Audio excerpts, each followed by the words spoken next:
kejohanan pertama.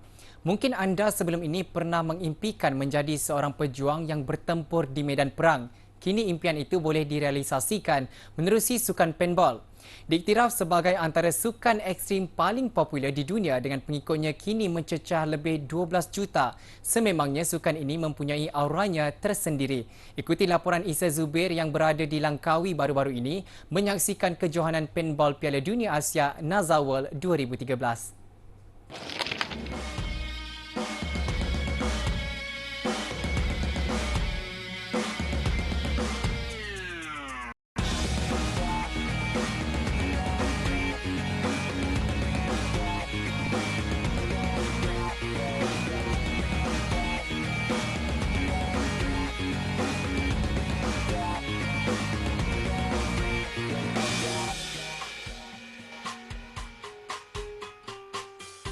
Mengikut sejarah, paintball dihasilkan oleh syarikat Chad Nelson pada tahun 1950 untuk tujuan penandaan pokok dari jarak jauh.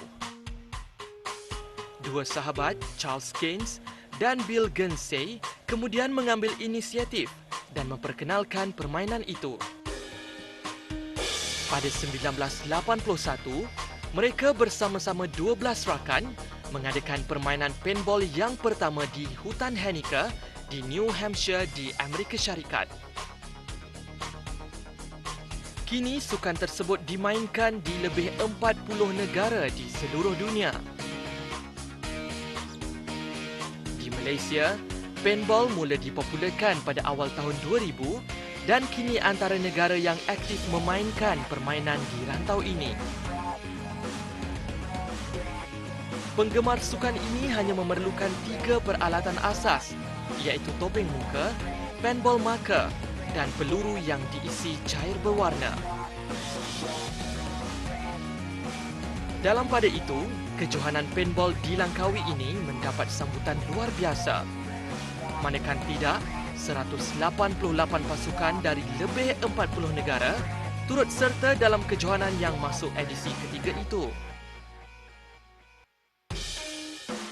Kejohanan kali ini menyaksikan pasukan Dynamics dari Afrika Selatan muncul juara setelah menewaskan pasukan Raskal dari Malaysia di pertandingan akhir.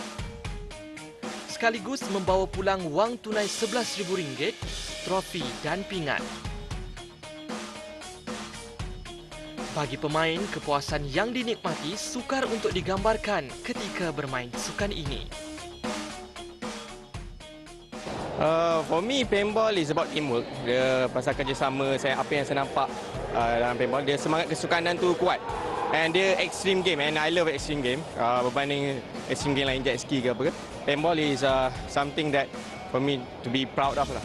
Kepuasan yang kita dapat tu sebenarnya bila kita dapat buat game plan yang kita buat tau. Dia macam kita ada taktikal, setiap set yang kita buat kita ada taktikal, dan bila kita dapat buat taktikal tu macam mana yang kita rancang, macam kita menang permainan chess. So sebenarnya yang mengukuhkan perhubungan antara kami. So dari samping itu sukan ni dia macam sukan ekstrim yang lain, dia memberi satu perasaan yang berlainan, iaitu adrenalin. Memang kena cuba dulu baru kita tahu. Seperti berada di medan perang, setiap pasukan yang terdiri daripada 5 orang pemain perlu menawan bendera pasukan lawan dan pada masa yang sama melindungi bendera pasukan sendiri. Perlawanan yang berlangsung 5 minit terasa seperti 5 jam lamanya. Pemain perlu menyingkirkan lawan dengan menandakan mereka menggunakan bola warna atau pellet menerusi senapang udara khas yang dikenali sebagai marker. Pellet pelbagai warna itu dihasilkan dari pewarna yang tidak bertoksid. Marker yang digunakan pemain turut mempunyai rekaan yang pelbagai mengikut cita rasa pemiliknya.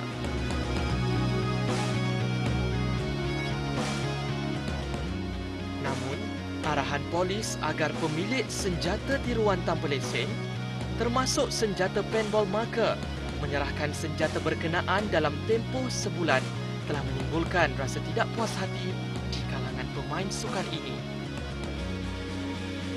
Dan mereka diberi tempoh sebulan sehingga 25 Disember untuk menyerahkan senjata berkenaan kepada polis dan membuat permohonan lesen. Menurut polis, ia bertindak demikian untuk mengawal penggunaannya kerana khawatir ianya digunakan untuk tujuan jenayah.